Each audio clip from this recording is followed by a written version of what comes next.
बिस्मिल्लाहिर्रहमानिर्रहीम अस्सलाम वालेकुम। मेरा नाम अली अहमद और आप देख रहे हैं मेरा चैनल अली अहमद फूड वाला।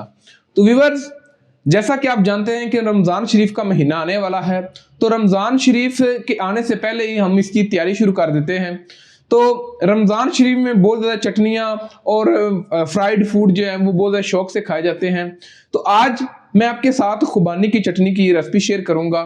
तो जैसा कि आप जानते हैं कि समोसे हों या पकोड़े हों या कोई भी ऐसी फ्राइड आइटम हो तो उसके साथ खुबानी की चटनी वो लाजमी इस्तेमाल की जाती है। जैसा कि दही भल्ले वगैरह, उसके अंदर भी जब तक खुबानी की मीठी चटनी शामिल ना की जाए तो उसका मज़ा अधूरा रहता है।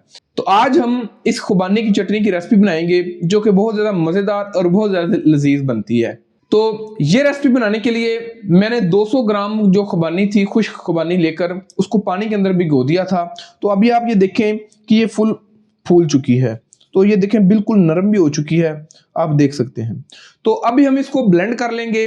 मेरे पास एक ब्लेंडर मौजूद है, उसके अंदर मैं इसको ब्लेंड करूंगा। तो आप ये सेम काम जो है वो फूड प्रोसेसर के अंदर भी कर सकते हैं। मैं इसको एक ब्लेंडर के अंदर ग्राइंड कर लूँगा और इसकी एक अच्छी सी जो पेस्ट है वो हम तैयार कर लेंगे। तो माशाल्लाह जी व्यूअर्स, आप देख सकते हैं कि जो हमने खुबानी है उसको अच्छी तरह से ग्राइंड कर लिया है। अभी एक इसकी पेस्ट बन चुकी है। तो एक कढ़ाई के अंदर हम इसको पकाएंगे। तो कढ़ाई के नीचे हमने आग जला ली है और ये वाला जो खुबानी का पेस्ट है ये हम कढ़ाई के अंदर शामिल कर देंगे। थोड़ा सा पानी लेंगे और जग के अंदर जो लगा हुआ है उसको अच्छी तरह से साफ करेंगे।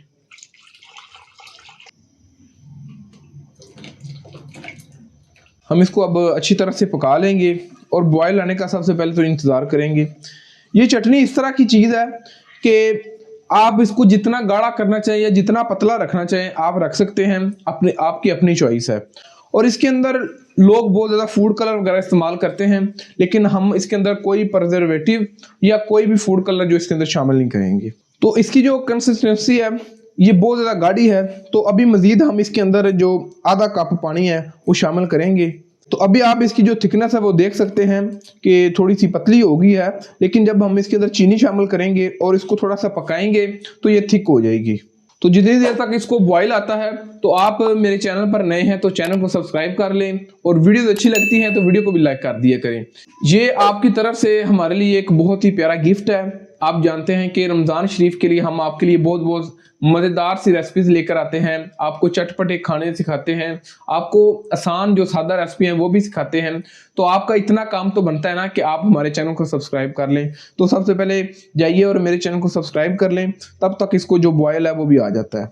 तो माशाल्लाह जी आप देख सकते हैं कि बॉयल आना शुरू हो गया है। तो अभी इसके अंदर मैं 1 कप जो चीनी है वो शामिल कर दूंगा। याद रखिएगा कि 200 ग्राम मैंने खुबानी ली थी और इसके अंदर 1 कप जो चीनी है वो शामिल की है। तो अब चीनी को हम इसके साथ पका लेंगे और तकरीबन 5 से 7 मिनट के लिए हम इसको ऐसे ही पकाएंगे। तो 5 से 7 मिनट के बाद फिर मिलते हैं आपसे। तो माशाल्लाह जी 4 से 5 मिनट हो गए हैं इसको लगातार पकाते हुए। तो अभी ये काफ़ी ज़्यादा थिक भी हो गई है। तो अभी आप इसकी जो थिकनेस है वो देख सकते हैं कि काफ़ी गाढ़ी हो चुकी है। अभी क्योंकि गर्म है तो जैसे जैसे ये ठंडी होगी इसकी थिकनेस बढ़ती जाएगी। तो हम इसको अब थोड़ा सा ठंडा होने देते हैं। तो ठंडा होने के बाद फिर इसका टेस्ट करेंगे और आपको रिव्यू करके बताएंगे कि ये किस तरह की बनी है। तो माशाल्लाह जी बहुत ही ज़बरदस्त किस्म की हमारी चटनी बनकर तैयार हो चुकी है। एक प्याली के अंदर मैंने इसको निकाला है। तो आप इसकी थिकनेस देख लें कि माशाल्लाह बहुत ही अला किस्म की बन की है। इसका नेचुरल जो कलर है वही कितना प्यारा बन गया है। हमने इसके अंदर कोई भी फूड कलर वगैरह नहीं डाला। तो अभी हम इसको टेस्ट करेंगे और आपको बताएंगे कि ये किस तरह की है। बिस्मिल्लाहिर्रहमानिर्रहीम।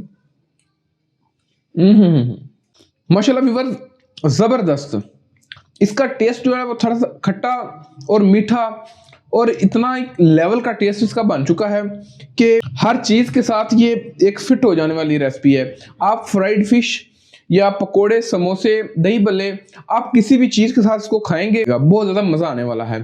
तो ये रेसिपी मेरी तरफ से तो 10 आउट ऑफ 10 है और माशाल्लाह कमाल है।